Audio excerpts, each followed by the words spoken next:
These drugs, concealed in the basement of this small makeshift hospital, have become much sought-after commodities. Manufacturing units in Syria have ground to a complete halt, and getting supplied from outside the country is extremely hard. In response to the growing need for medical care, MSF has opened 3 hospitals in Syria. As the conflict wears on, living conditions are worsening. Most recently, the most common emergency that's required surgery that's not related to the conflict has been burn patients, because it's quite cold right now and people are searching for things to burn to keep warm. Not always the safest practices in terms of heating their homes, and so we do see a number of people who've been injured in accidents related to fuel. It is increasingly difficult to find health structures not affected by the violence. Priority in the hospitals is given to the war wounded, but the need to treat patients suffering from chronic diseases and victims of domestic accidents is equally important. Travel being so dangerous, women and children are often the silent victims of the conflict. We can't go anywhere. No one can move, not sick people, no one, not even children. My granddaughter was sick yesterday, but we couldn't take her anywhere. Access to treatment is very difficult.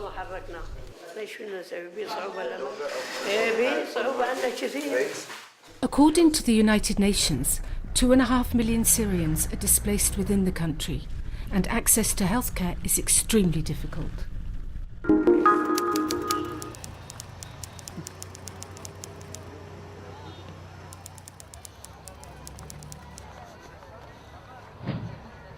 These tents stretch further than the eye can see. Dumi's camp in Iraq was originally intended for 1,000 families, but there are now 50,000 people living here. This is no longer a camp, it's becoming a small city hosting between 50 and 60,000 refugees. There are refugee camps hosting Syrians in Turkey too, but they don't exceed 15 to 20,000 people. People who manage to get out of Syria undertake a perilous journey, but have no guarantee that they will be given a place once they arrive at the camp. They usually have to wait many weeks to be registered and assigned their own tent. This woman fled with her 5 children. So far, there is no place available for her family. They have to share a tent outside the camp.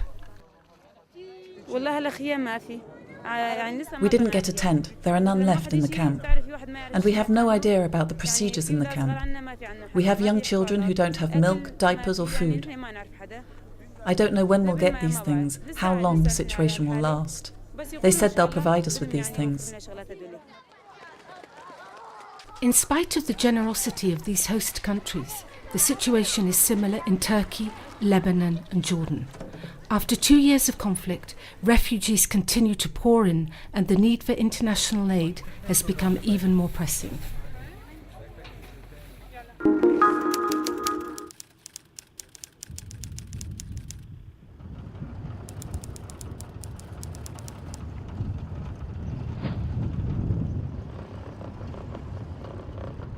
Dr. Issoufou Salah comes to Danileh Hospital under escort. Assalamu alaikum. The hospital, which is in the suburbs of Mogadishu, had to suspend its activities for a time because of the fighting. But the hospital has now been open again for 6 months. Some of the buildings and facilities have been refurbished. More than 400 surgical operations have been performed in the operating theatre since the hospital reopened. The hospital has 60 beds. Some of the patients, who are often very young, have been wounded in the conflict. This child was brought in following an explosion in Merka.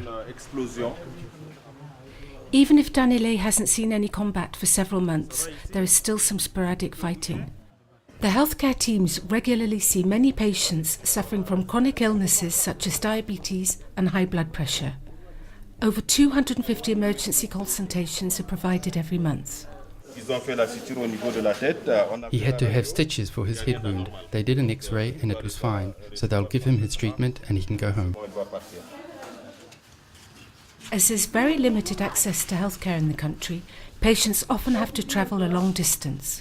Since its opening 6 years ago, Danileh Hospital has treated some 15,000 patients.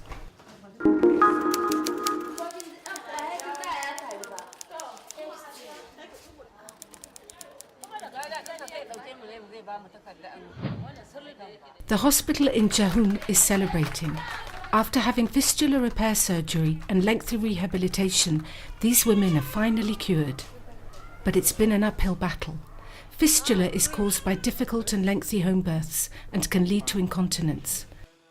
Women who are affected often find themselves rejected by society.